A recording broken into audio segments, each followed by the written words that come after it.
सुप्रभात विद्यार्थियों, मैं राकेश सिंह आज आप लोगों के बीच में फिर से उपस्थित हुआ हूँ। हिंदी कक्षा 12 पद्य खंड से पाठ 3 पौंड दूतिका को लेकर। इसके पहले मैंने इसका एक भाग पढ़ा दिया था और आज मैं इसका दूसरा भाग लेकर आया हूँ। परीक्षा की दृष्टि से यह पाठ बहुत ही महत्वपूर्ण है। हर वर्ष इस पाठ से एक व्याख्या करने के लिए अवश्य ही आता है। तो हम लोग देर करते हुए ना वीडियो को शुरू करेंगे।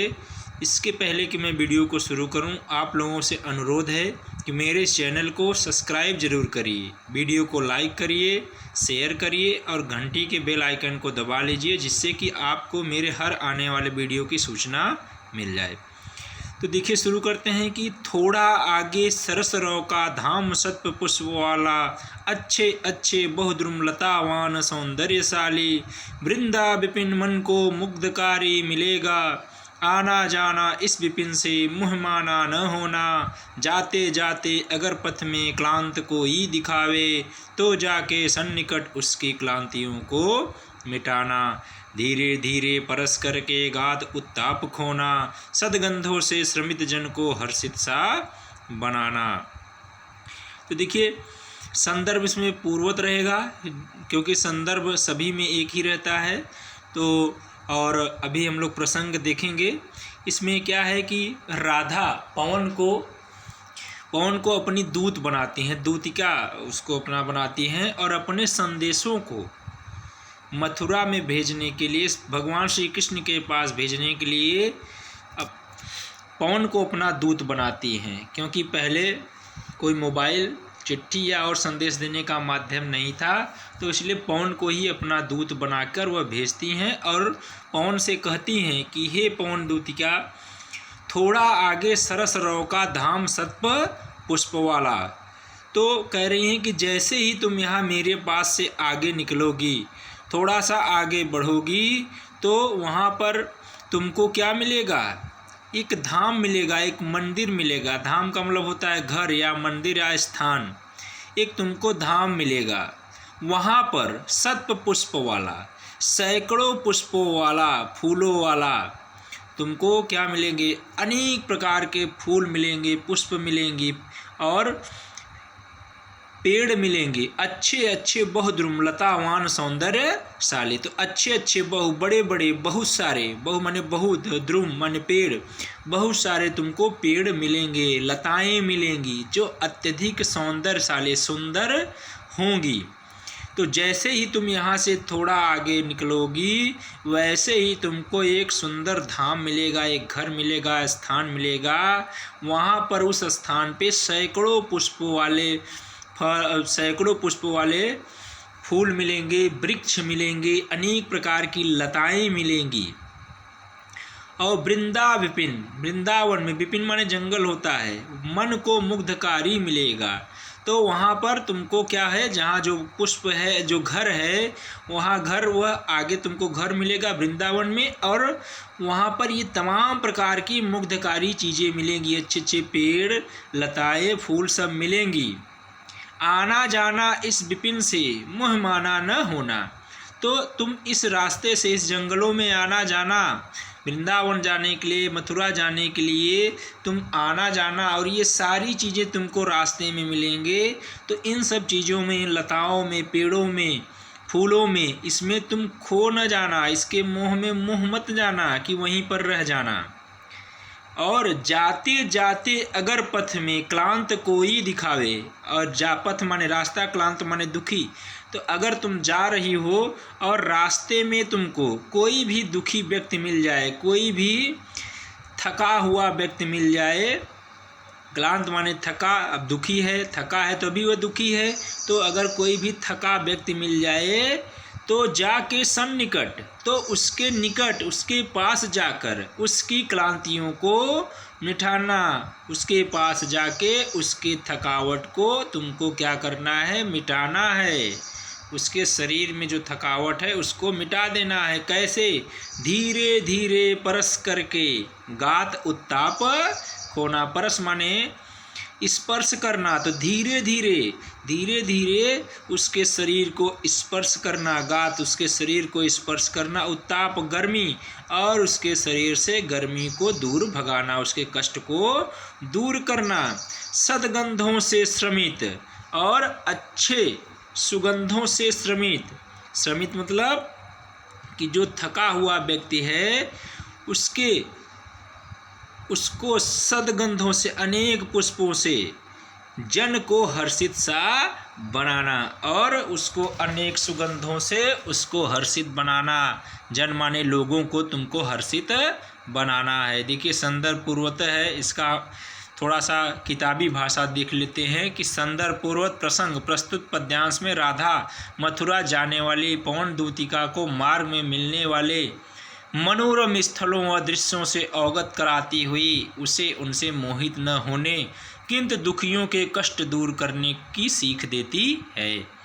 राधा मथुरा जा रही पवन दूती से कहती है कि यहाँ से तनिक आगे जाने पर तुम्हें अत्यंत रमणीय स्थल वृंदावन मिलेगा। सैकड़ों पुष्प वाले उस धाम में पक्षियों की मधुर ध्वनियाँ, तरह तरह के सुंदर वृक्ष लताएं तुम्हें अपनी ओर आकर्षित करेंगी, किंतु आने जाने के क्रम में तुम उस वन से मोहित मत होना। राधा दूती से आगे कहती है कि मार्ग में तुम्हें तो कोई थका हारा व्यक्ति मिल जाए तो तुम उसके पास चले जाना, फिर धीरे धीरे उसके शरीर का स्पर्श करके उसके दुख संताप को मिटा देना, साथ ही उसके चारों ओर अपनी सुगंध बिखेर कर उस थके व्यक्ति को प्रफुल्लित कर देना। अब देखिए काव्य सौंदर्य। काव्य सौंदर्य का मतलब होता है कि काव्य में खूबियाँ, जो अभी हमने कविता पढ़ी, जो पद्य को पढ़ा, उस पद्य में कौन कौन सी खूबियाँ हैं, उसकी विशेषता क्या है। तो काव्य सौंदर्य के दो पक्ष होते हैं, भाव पक्ष और कला पक्ष। भाव का मतलब है कि उन पंक्तियों से कौन सा भाव निकल रहा है, किस लिए वह पंक्तियाँ कही गई हैं। और कला पक्ष का मतलब होता है कि उसमें किन किन चीज़ों का प्रयोग किया गया है जिससे उन लाइनों की सुंदरता बढ़ गई है। तो भाव पक्ष में देखिए यहाँ राधा का दूसरों के दुख से दुखी होने का भाव दर्शाया गया है, और रस है वियोग श्रृंगार, क्योंकि इसमें राधा वियोग में है इसीलिए पवन को अपना दूती बनाती है। देखिए कला पक्ष है, भाषा, खड़ी बोली, शैली, प्रबंध, छंद मंदाक्रांता, अलंकार पुनरुक्त प्रकाश तथा अनुप्रास, गुण प्रसाद, शब्द शक्ति, अभिधा, भाव साम्य। निम्न पंक्तियों में भाव साम्य उसे कहते हैं कि जो कवि ने जो पंक्तियाँ लिखी हैं उसी से मिलती जुलती अगर कोई कवि ने और पंक्ति लिखी है तो उसे भाव साम्य कहा जाता है। तो देखिए क्या है कि माना जंगल प्यारा है, गहरा है और घना है, पर हाय मुझे अपने वादे को भी पूरा करना है। कि जंगल गहरा है, घना है, लेकिन मुझे अपने वादे को पूरा करना है। तो चलिए अब दूसरा देखते हैं। लज्जाशील पथिक महिला जो कहीं दृष्टि आवे, होने देना विकृत वसना तू न ते तू सुंदरी को, जो थोड़ी भी श्रमित वह हो गोद ले श्रांति खोना, होठों को और कमल मख मिलाता ये मिटाना, कोई क्लांता कृषक ललना खेत में जो दिखावे, धीरे धीरे परस उसकी क्लांतियों को मिटाना, जाता कोई जलद यदि हो व्योम में तो उसे ला, छाया द्वारा सुखित करना तप्त भूतांगना को। चलिए देखते हैं कि लज्जाशीला पथिक महिला जो कहीं दृष्टि आवे। अब आगे राधा कहती हैं पवन दूतिका से कि जैसे ही तुम आगे बढ़ना यहाँ से तो कोई ऐसी लज्जाशीला अर्थात शीलवान कोई लज्जावान स्त्री मिलती है तो तुम्हें रास्ते में अगर दिखाई देती है ऐसी स्त्री तो होने देना विकृत वसना, तो तुम अपने पवन से अपने हवाओं से उसके वस्त्रों को उड़ाना न, उस सुंदरी को उस स्त्री को जरा सा भी परेशान मत करना, उसके कपड़े को जरा सा भी उड़ने न देना। जो थोड़ी भी श्रमित हो, अगर वह थोड़ी सी भी स्त्री थकी तुमको दिखाई दे गोद ले श्रांति खोना, तो तुरंत ही तुम उसको अपने हवाओं से, अपने हवा के माध्यम से, अपने स्पर्श के माध्यम से उसके दुख को दूर कर देना अपने गोद में लेकर। होठों की और कमल मुख की म्यालनताएं मिटाना, और होठों के और कमल मुख, उस स्त्री का जो चेहरा मुरझाया हुआ होगा, जैसे कमल मुरझा जाता है, तो उस कमल रूपी मुख में अगर जरा सा भी म्यालनताएं होगी, अगर उसके चेहरा जरा सा भी मुरझाया होगा, तो तुम उसे मिटा देना अपने हवाओं के माध्यम से, अपने स्पर्श के माध्यम से। उस स्त्री के मलिन मुख को खुशियों से भर देना। कोई क्लांता कृषक ललना, खेत में जो दिखावे, धीरे धीरे परस उसकी क्लांतियों को मिटाना। अगर खेत में कोई भी किसान स्त्री, यहाँ पर अगर खेत में कोई भी किसान स्त्री अगर रास्ते में मिलती है और उसको कोई भी कष्ट हो, तो उसके कष्टों को तुमको मिटा देना है। परस धीरे धीरे स्पर्श करके उसकी क्लांतियों को मिटाना है। जाता कोई जलद यदि हो व्योम में, तो उसे लाना। जलद माने मेघ, व्योम माने आकाश। अगर आकाश में कोई मेघ बादल जा रहा हो, तो उसको तुम अपने हवाओं से उड़ा कर लाना, और उस मेघ को, उस बादल को भूतांगना अर्थात स्त्री, तप्त, जो गर्मी से दुखी स्त्री है, जो कृषि कार्य में लगी हुई है, उस स्त्री को तुमको क्या करना है, मेघ उसके ऊपर कर देना है और उसके कष्टों को तुमको दूर करना है।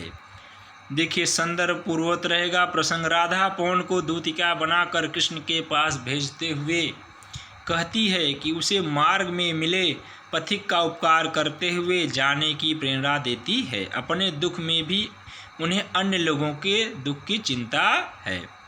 काव्य सौंदर्य देखिए। भाव पक्ष। प्रस्तुत पद्यांश में कवि ने बिरहड़ी राधा को पर पीड़ा से व्यथित दिखाया गया है, पर दूसरे की पीड़ा को राधा खुद अपना पीड़ा समझती हैं। रस वियोग श्रृंगार है। कला पक्ष है। भाषा, खड़ी बोली, शैली, प्रबंध, छंद, मंदाक्रांता, अलंकार, रूपक, पुनरुक्त, प्रकाश एवं मानवीकरण। गुण प्रसाद और शब्द शक्ति अभिधा।